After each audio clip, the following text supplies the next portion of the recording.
c'est notre petit Gérald qui nous a fait la recette d'aujourd'hui. Petit Gérald, il a fait un filet de bœuf en croûte. Ça ressemble un peu à ce qu'on appelle le bœuf Wellington. Oui, le bœuf Wellington, il a gagné à Waterloo, il était fort attendri, mais c'est une recette de bœuf en croûte dans les pays anglo-saxons. Et c'est un peu la même idée, sauf que quand c'est fait par Gérald, c'est mangeable, c'est pas comme dans les pays anglo-saxons. C'est à ça que ça sert aussi. Je vous ai posé une question hier. Vous vous souvenez, quel est le point commun entre nos deux cuisiniers? Vous savez pas? Personne ne sait. Ils ont étudié tous les deux à Namur. Un en bas à Ilon-Saint-Jacques, un en haut à l'école hôtelière provinciale, à la Citadelle, mais il y a un autre point commun. Vous ne savez pas? Envoyez vos réponses en dessous du post, n'hésitez pas, je répondrai demain au dernier point commun. Donc ne me dites pas qu'ils ont fait leurs études à Namur tous les deux, je le sais, rien à voir. Alors, pour accompagner mon bœuf en croûte, eh bien, je me suis dit qu'il fallait quelque chose qui tienne la route, quelque chose de costaud. Et puis ce bœuf en croûte, dans la sauce, il y a un petit peu de madère. Madère. Jean-Pierre, disparu au fond de ta... Non, j'ai laissé tomber, je suis... Ouais, enfin... Ouais, c'est vrai que je suis payé pour ça, dans le fond. J'ai honte, hein. Bon, bref, je disais, il faut de la bière qui soit de la bière un peu couillue. Et là, celle-là, elle vient de la brasserie de Bastogne. J'adore ce qu'ils font. Ce sont des gens incroyables. Je les ai rencontrés par hasard un jour. Je faisais une présentation de bière wallonne qui avait reçu des médailles. D'abord, ils m'ont pris pour un zozo. Je pense qu'ils me prennent toujours pour un zozo, mais ils le font avec le sourire maintenant. Au départ, ils m'ont regardé très bizarrement. Et ils font des choses magnifiques. Le Bastogne Pale Ale est une bière grandiose. Faut pas hésiter à le dire. Il y en a plein. Il y a plein d'expérimentations aussi, des bières très, très riches, très parfumées. Et alors celle-là, l'Ardennes Stout, moi je l'adore. C'est fait avec de l'épeautre grillée notamment. Et c'est vieilli en barrique, en chêne.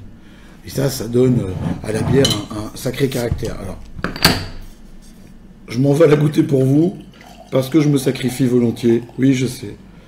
J'aurais perdu mon foie au profit de la science.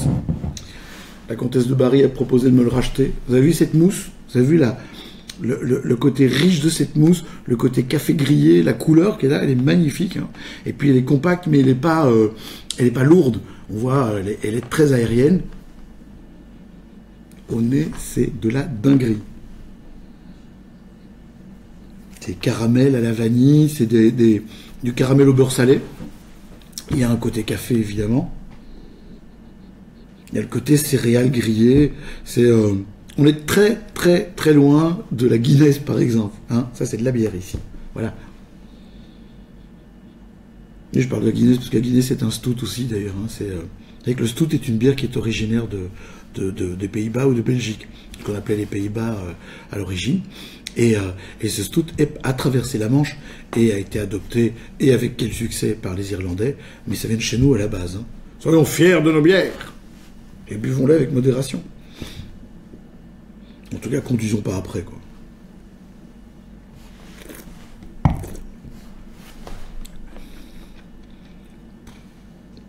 C'est le genre de truc, sans déconner, qui me tire presque pas des larmes, mais qui fait tellement plaisir que ça donne envie de sourire, que ça donne envie d'être gentil avec tout le monde, que ça donne envie de faire des belles blagues.